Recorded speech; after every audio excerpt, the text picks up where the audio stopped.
Hari ini kita akan mempelajari tentang job profile. Sebelum sampai ke sana, hari ini ada yang tidak hadir? Semua datang ya? Iya. Alhamdulillah kita semua diberi kesehatan dan rahmat oleh Allah. Semoga hari ini kita bisa belajar dengan baik dan bermanfaat untuk masa depan kita semua. Sebelum kita mulai, kita coba diajari kita dulu ya. Iya. Siap? Siap, pasti bisa. Kita siapa? Belajar Pancasila. SMK Wahid Hasim. Unggul, cerdas, mandiri, berhaluan, ahli sunnah wal jamaah, Muhammadiyah, luar biasa.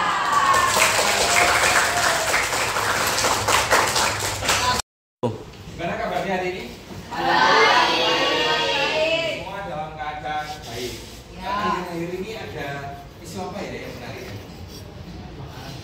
Kebakaran. Kebakaran belakangan itu cukup trending di media sosial, di TikTok, di YouTube, Instagram. Itu 1-2 minggu ini ramai sekali tentang kebakaran.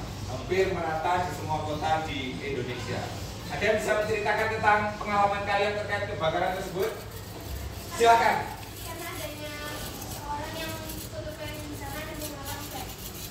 Ada foto prewedding menggunakan oh ini Bromo ya? Iya. Bromo itu menarik, pengennya seneng tapi ujungnya merugikan banyak orang. Ya. Karena pemandangannya terbakar gitu ya. Kita dapat belajar dari sana ke depan ketika kita merencanakan sesuatu yang tujuannya sebenarnya untuk senang-senang, untuk bahagia, kita harus memperhatikan hal-hal lain. Siapa tahu itu bisa berdampak negatif. Jangan sampai kejadian kebakaran itu terulang kembali. Selain kebakaran di Bromo ada lagi? Ada Pak, tren di TikTok bercanda. Semua ngikuti ya? Iya. Pak Awan kalau buka TikTok itu sampai geli sendiri. Iya Pak. Generasinya Pak Awan itu bahasa-bahasa seperti itu merasa gimana ya kalau didengarkan telinga. Tapi kalau di generasi kalian itu kayaknya kok asik banget. Nada kata-katanya semua bisa ya? Bisa. Coba kalian denger ya? Iya. 1, 2, 3. Bercanda. Bercanda. Iya, bisa semua ya? Bisa. Memang bahasa-bahasa yang isi yang mudah itu gampang sekali menyebar kemana-mana. Pelajarannya apa? Sekarang mahasiswa yang mencetuskan bercanda itu jadi duta kampusnya juga. Dan dia juga bisa mendapatkan uang karena diundang di bahkan di TV nasional diundang. Itu membuka potensi dia. Selama itu hal positif, lakukan. Wah, sekarang dari kalian juga ada ikonik-ikonik yang bisa viral. Gitu ya. Semoga dari sini nanti ada. Sekali lagi pakai denger. 1, 2, 3. Bercanda. Bercanda. Keren. Oke. Sekarang kita cek lagi bagaimana implementasi keyakinan kelas kita yang sudah kita susun pada awal semester lalu. Saya bukakan keyakinan kelasnya. Bisa dilihat sama-sama di depan. Apakah masih ada kendala dalam implementasi keyakinan kelas ini? Oke, Maaf Firoh, silakan. Di disiplin. Di poin di kenapa? Disiplin kenapa? Masih ada sebagian dari saya yang terlambat sekolah. Oke, masih ada sebagian teman yang terlambat datang ke sekolah. Itu terlihat kalau pagi masih ada teman-teman kalian yang mengikuti pembinaan sholat duha di jam awal-awal pelajaran. Oke, hari ini masih terjadi seperti itu. Ke depan kita harus berubah lebih baik.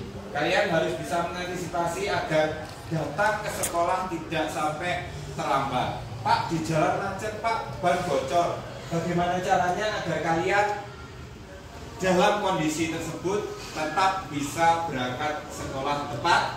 Oh, yakin semua pasti bisa. Selain itu ada? Tidak ada yang muncul ya? Oke, selanjutnya terkait dengan kesepakatan kelas. Kesepakatan kelas ini sama seperti pertemuan sebelumnya.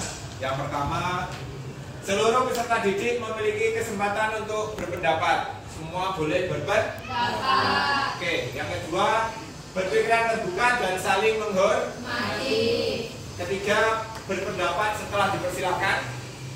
Yang keempat, berpartisipasi penuh, jadi jangan pasif ya. Dan yang terakhir, mengikuti sesi kelas dengan perasaan yang gembira. Mulai tadi Pak di kelas ini senang sekali. Ada lagi yang perlu ditambahkan? Oke, apa? Pembatasan untuk penggunaan HP. Pembatasan penggunaan HP. Setuju? Setuju.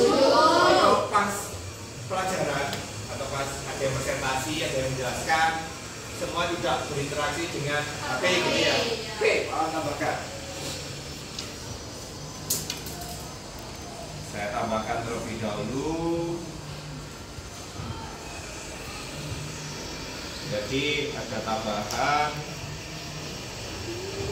membatasi HP saat jam pelajaran. Oke, setuju ya? Setuju. Kecuali nanti ada instruksi dari gurunya bahwa pembelajaran tersebut bisa berinteraksi dengan HP karena harus mencari sumber-sumber data dari internet. Oke, sepakat ya? Oke, yuk sekarang kita perhatikan gambar yang ada di depan. Kira-kira ini gambar apa? Oke, ini bermacam-macam profesi ya. Apa saja? Kuli bangunan. Kuli bangunan. Oh iya, bawa kayu. Oke. Sini dulu. Chef, bawa sayur yang di pojok. Yang pojok dulu. Dokter mana dokter? Putih. Oh, bawa ini ya. Bawa apa namanya? Yang buat mendengarkan gitu ya. Oke. Ada lagi? Ali. Yang sekretaris. Mana sekretaris? Itu Pak, baju merah. Oh, baju merah tengah sendiri. Oke. Kembali lagi. Apa? Manajer. Oke, manajer. Oh, ini mungkin ya manajer ya. Ini manajer mungkin ya. Lagi. Customer service. Customer service. Biasanya cantik biasanya. Nah, ini customer service. Kan? Apa lagi? Perawat. Perawat. Oke, ada perawat juga. Tuh. Apa lagi? Oke. Perawat. Oke. Perawat yang mana? Kakak. Oke. Ada perawat juga ada ya. Ini macam-macam profesi yang ada di sekitar kalian, betul? Jadi di sekitar kita banyak sekali profesi-profesi yang nantinya mungkin kalian akan sampai di sana. Insya Allah kalian akan sampai di sana sesuai dengan bidang kalian masing-masing. Setuju ya? Setuju. Kak. Oke, sebelum kita lanjutkan, apa yang akan kita kerjakan hari ini bisa diperhatikan di depan. Capaian dan tujuan pembelajaran. Dengan pembelajaran berdiferensiasi, dengan penguatan profil Pancasila dan budaya positif, peserta didik mampu menjelaskan profil pekerjaan atau job di masa sekarang dan yang akan datang. Ini yang menjadi goal kita hari ini yang harus kalian kuasai. Ini penting sekali buat kalian untuk menguasai ini. Kenapa? Karena ini adalah pijakan kalian selama 3 tahun ke depan. Karena ketika kalian lulus nanti sudah tahu mau bekerja di mana. Dan kompetensi kalian sesuai. Sekarang kalian ada di jurusan manajemen perkantoran, maka kalian juga harus tahu nanti manajemen perkantoran di waktu yang akan datang pekerjaannya apa. Setelah tahu, dipersiapkan agar ketika kalian nanti lulus sudah siap menjadi bagian dari dunia kerja.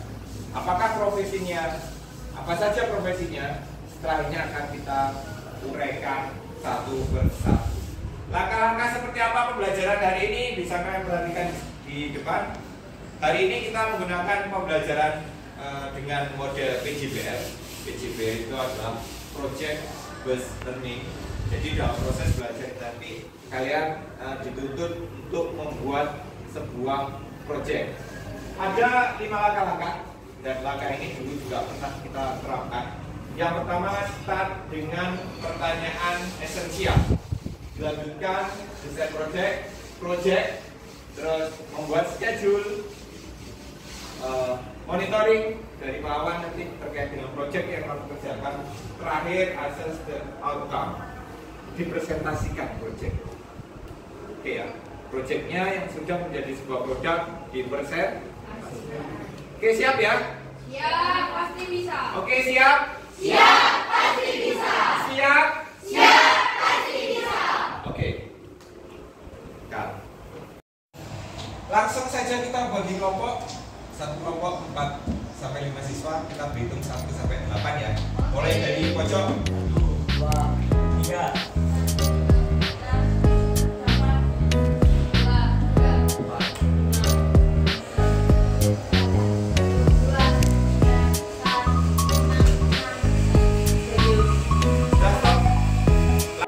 kelompoknya masing-masing. Kelompok 1, kelompok 2, 3, 4, 5, 6, 7, 8, 9, go! Langsung ke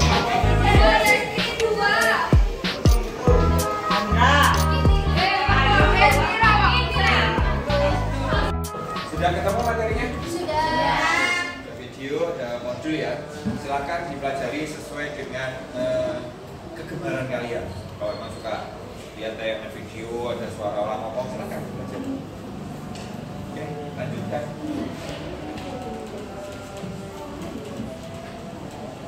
Sudah kan? Sudah di kelompoknya masing-masing? Sudah. Masih pakai topi, jilbab topinya. Kita ada di dalam kelas. Oke. Selanjutnya, Pak sudah menyiapkan beberapa materi yang beberapa waktu yang lalu sudah Pak Wan share di grup kelas kalian. Ada video, ada dalam bentuk modul, ada PPT. Silahkan dibuka handphonenya dan dipelajari materinya sesuai dengan kelompoknya masing-masing. Mungkin biar lebih efektif kelompoknya itu mejanya digeser gitu. Coba kelompok sini coba berdiri dulu nih, diangkat, digeser, biar lebih seru. Nah, ini digabungkan. Nah, ini kan lebih seru. Ini geser-geser dikit. Oke, gini ya, biar nggak tegak ya. Oke, yang lain silakan. Yang lain silakan. Diatur mejanya. Sudah ketemu materinya? Sudah. Ada video, ada modul ya. Silakan dipelajari sesuai dengan kegemaran kalian. Kalau memang suka lihat tayangan video, ada suara orang ngomong, silakan belajar. Oke, lanjutkan.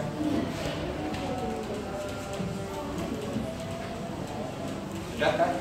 Dari materi yang sudah Pawan siapkan, atau mungkin tadi juga ada yang sempat nyari di Google atau aplikasi lainnya. Sekarang sama-sama kita membaca gambar kita. Ada kata-katanya peluang kerja, manajemen perkantoran, layanan bisnis sekarang dan nanti. Ini yang harus kalian pecahkan. Sekarang saat ini peluangnya di mana sih? Jurusan PLB itu Di sekretaris. salah satunya di sekretaris. Sekretaris itu deskripsinya apa sih? Profilnya apa? Kamu cari. Termasuk di dalamnya juga kompetensi yang harus dimiliki oleh sekretaris. Hari ini di luar sana sekretaris dibutuhkan. Bagaimana 3 tahun yang akan datang? Ada perubahan kebutuhan tidak? Coba itu kamu analisa, kamu cari dengan kelompok kalian. Baik tidak, kalian bisa menemukan 5-10 profil pekerjaan. Ya, harapannya dengan menemukan itu bisa menjadi guidance kalian selama 3 tahun belajar di SMK Wahid Hasim Surabaya. Silakan dikerjakan. Nanti kita sambil diskusi, Pak juga sambil keliling. Apabila ada yang mau ditanyakan, kita bisa diskusi bareng. Oke, silakan kerjakan. Gimana pembagian tugasnya? Ya, nanti berbagi ya kayaknya. Oke. Cari kayak info tentang Profil pekerjaan di masa sekarang. Yang kedua di masa yang akan datang. Oke. Lanjutkan. Tuh. Bagaimana kalau 3 timeline-nya sudah selesai? Oke. Untuk hari pertama dan kedua kami akan bicara teori, dan hari kedua dan ketiga kami akan menyusun materi jodoh profil. Hari kelima dan keenam kami akan membuat tutorial di bahasa presentasi. Jadi nanti hari ke-7 sudah siap project-nya ya. Oke, lanjutkan. Diskusi.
Anggota grup dari kami, yang pertama ada saya, yaitu Ali, yang kedua ada Sandra, yang ketiga ada Dania, yang keempat ada Amalia. Next.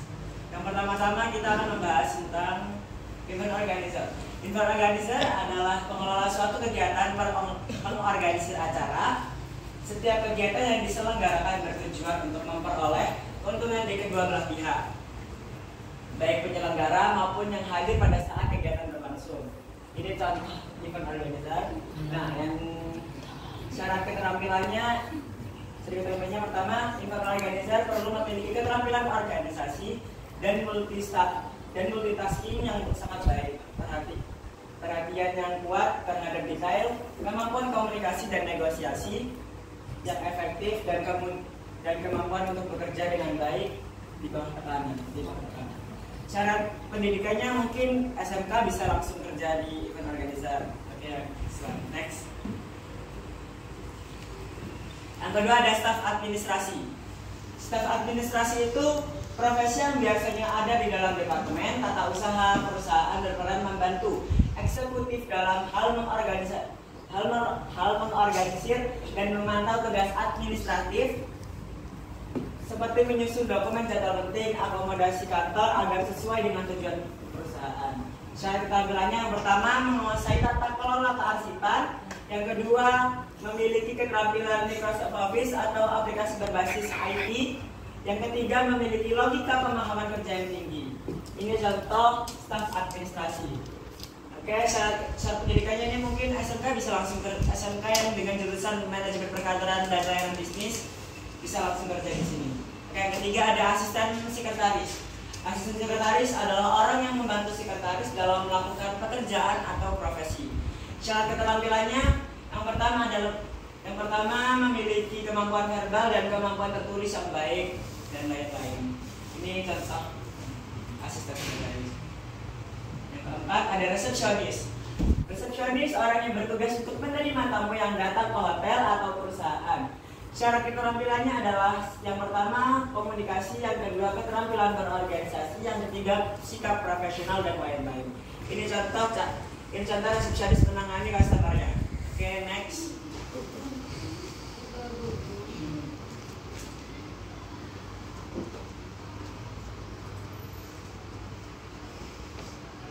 Yang kelima ada tata usaha. Tata usaha adalah penyelenggaraan tulis-menulis dalam forum keuangan dan sebagainya di perusahaan, negara dan sebagainya. Syarat keterampilan yang pertama kepribadian, sosial, teknis, serta kemampuan material. Yang keenam ada staf personalia. Staf personalia ini bagian yang spesialis mengatur atau mengelola sumber daya manusia dalam perusahaan, termasuk proses penerimaan pegawai. Jadi kita penerimaan pegawai akan diurus oleh staf personalia. Syarat keterampilannya cuma keterampilan interpersonal yang kuat untuk membangun hubungan dan lain-lain. Oke, yang ketujuh ada arsiparis. Seseorang yang memiliki kompetensi di bidang kearsipan yang diperoleh melalui pendidikan formal. Oke, syarat keterampilannya memiliki susunan abjad dengan baik dan memiliki penglihatan yang tajam untuk dapat membedakan nama kecil dan angka-angka dalam rekat. Yang kedelapan, layanan pelanggan. Divisi perusahaan yang bertugas untuk memberikan bantuan arahan kepada customer serta menerima pertanyaan, komentar, dan keluhan dari orang yang hendak membeli atau menggunakan produk atau layanan. Syarat keterampilan yang pertama adalah sabar, karena kalau kalian nggak sabar nanti customernya marah. Yang kedua, bahasa dan komunikasi yang baik. Yang ketiga ada empati, yang keempat ada problem solving. Ini problem solving, bagaimana kita menyelesaikan masalah yang customer berikan kepada kita. Oke, yang kesembilan ada customer relationship officer. Ini bertugas untuk menangani keluhan atau kekhawatiran dari customer yang membeli barang atau jasa dari perusahaan. Ada keterampilan, kemampuan komunikasi yang baik, kemampuan menyelesaikan masalah, kemampuan bekerja secara efektif dalam tim. Yang ke-10, yang terakhir ada administrasi, merupakan kegiatan perencanaan keuangan, penagihan dan pencatatan personalia dan distribusi barang serta logistik dalam sebuah organisasi. Syarat keterampilannya kemampuan menulis, kemampuan komunikasi yang baik, memahami fungsi Microsoft Office. Jadi ini yang bisa saya sampaikan. Oke, dari presentasi saya kali ini mungkin ada yang mau ditanyakan. Saya ingin bertanya. Apapun pekerjaan sekretaris 3 tahun ke depan atau setelah kita lulus masih relevan, mengingat sekarang ini kan perkembangan AI sangat luas kan, atau bisa dibilang berbanyak yang pekerjaan manusia digantikan oleh AI. Apa masih bisa di 3 tahun ke depan sekretaris bisa jadi pekerjaan yang ada gitu? Ya, oke. Oke, mari kita jawab ya. Jawabannya adalah masih. Dikarenakan secanggih-canggihnya teknologi AI, mungkin manusia pasti akan bakal dibutuhkan untuk menangani masalah-masalah perusahaan. Jika perusahaan ada masalah, masa kita harus masa AI harus menyelesaikan masalah kita gitu? Kan nggak bisa ya, harus punya sekretaris dulu. Sekretaris manusia kan sekretaris, jadi mungkin masih bisa relevan. Terima kasih. Mungkin ada yang mau bertanya lagi? Nggak ada? Udah cukup ya. Kasih plus untuk kelompok. Silakan nanti duduk kembali ke tempatnya.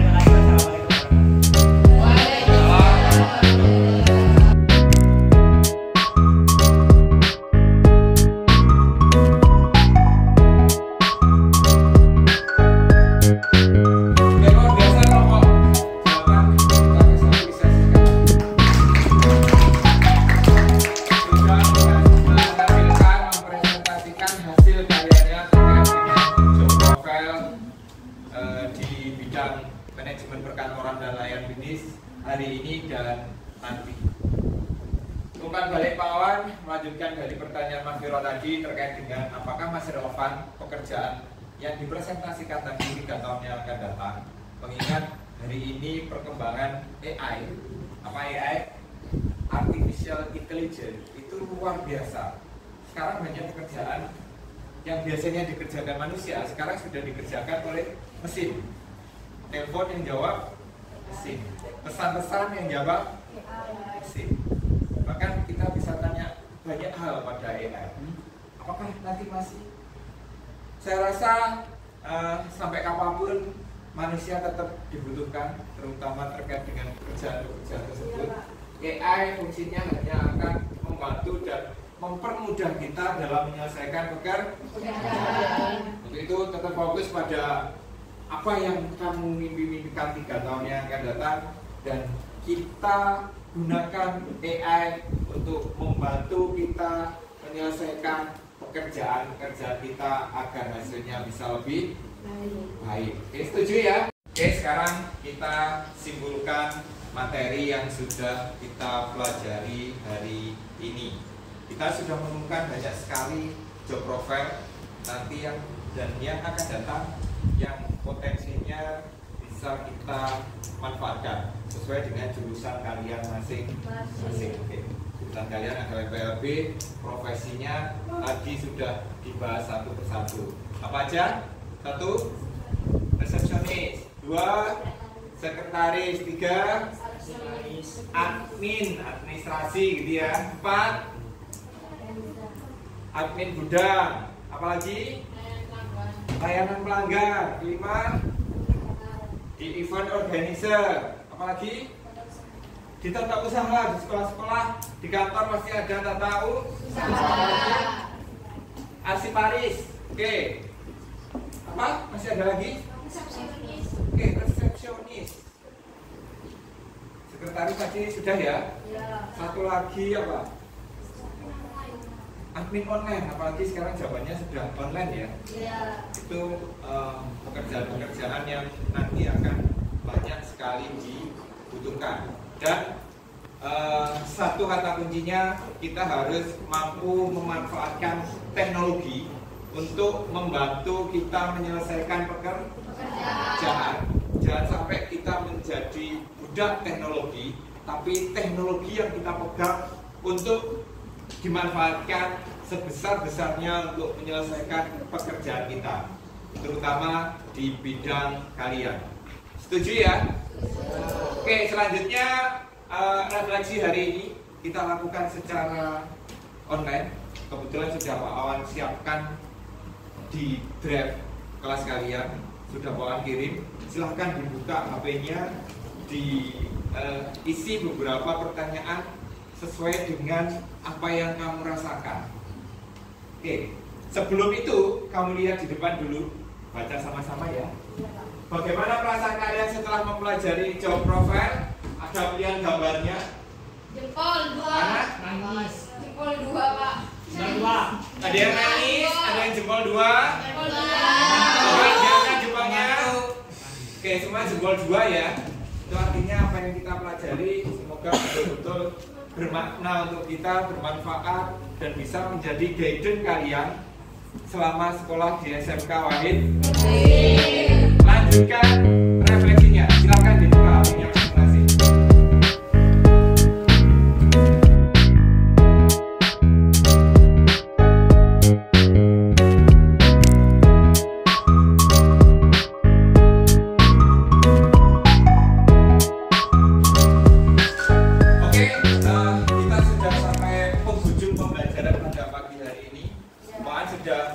Siapkan tugas individu, nanti silahkan dicek di draft kelas kalian, sudah mau siapkan di sana, dikerjakan dan nanti dikumpulkan pada pertemuan selanjutnya ya.